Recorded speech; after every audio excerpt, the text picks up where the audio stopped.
ومن سمح لك تبيع البيت والأرض بدون علم الورثة؟ أنا ورثة؟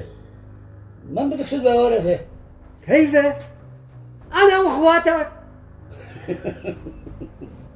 اسمع يا أخي، الأرض والبيت حقي، وأبي كتبهم باسمي لأنني كنت أرسل لها الفلوس من الغربة حق العراق، وأنتم جالسين مقعين حتى للرياء.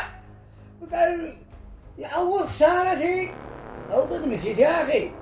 أيوة صح، كنت بترسل لبيبي فلوس حق العلاج، بس أبي جاب لك 2 جناب حقه وكتب لكم نصف الأرض الذي في البلاد.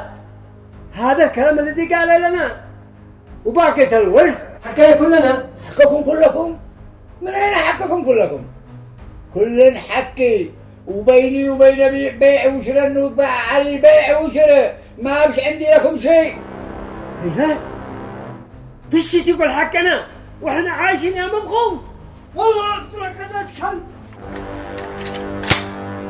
والله وعلي الحلال لاقتلك كذا كلب. يا بهدى وصلي على النبي، كل شيء عيسبر. كيف كل شيء عايزبر؟